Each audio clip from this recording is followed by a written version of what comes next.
Okay, yes, we're bored. We're all bored now. But has it ever occurred to you, Wally, that the process that creates this boredom that we see in the world now may very well be a self-perpetuating, unconscious form of brainwashing created by a world totalitarian government based on money, and that all of this is much more dangerous than one thinks, and it's not just a question of individual survival, Wally, but that somebody who's bored is asleep, and somebody who's asleep will not say no? See, I keep meeting these people. I mean, just a few days ago, I met this man whom I greatly admire. He's a Swedish physicist, Gustav Bjornstrand, and he told me that he no longer watches television, he doesn't read newspapers, and he doesn't read magazines. He's completely cut them out of his life because he really does feel that we're living in some kind of Orwellian nightmare now, and that everything that you hear now contributes to turning you into a robot. And when I was at Findhorn, I met this extraordinary English tree expert who had devoted his life to saving trees. Just got back from Washington, lobbying to save the redwoods. He's 84 years old. He always travels with a backpack because he never knows where he's going to be tomorrow. And when I met him at Findhorn, he said to me, "Where are you from?" And I said, "New York." He said, "New York, yes, that's a very interesting place. Do you know a lot of New Yorkers who keep talking about the fact that they want to leave but never do?" And I said, "Oh, yes." And he said, "Why do you think they don't leave?"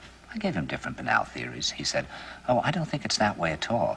He said, "I think that New York is the new model for the new concentration camp, where the camp has been built by the inmates themselves, and the inmates are the guards, and they have this pride in this thing they've built. They've built their own prison, and so they exist in a state of schizophrenia, where they are both guards and prisoners, and as a result, they no longer have, having been lobotomized, the capacity to leave the prison they've made, or to even see it as a prison." And then he went into his pocket and he took out a seed for a tree and he said, "This is a pine tree."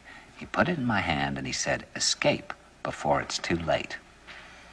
See, actually for 2 or 3 years now, Chiquita and I have had this very unpleasant feeling that we really should get out. And we really should feel like Jews in Germany in the late 30s. Get out of here. Of course, the problem is where to go, because it seems quite obvious that the whole world is going in the same direction. See, I think it's quite possible that the 1960s represented the last burst of the human being before he was extinguished, and that this is the beginning of the rest of the future now, and that from now on there'll simply be all these robots walking around, feeling nothing, thinking nothing, and there'll be nobody left almost to remind them that there once was a species called a human being, with feelings and thoughts, and that history and memory are right now being erased, and soon nobody will really remember that life existed on the planet.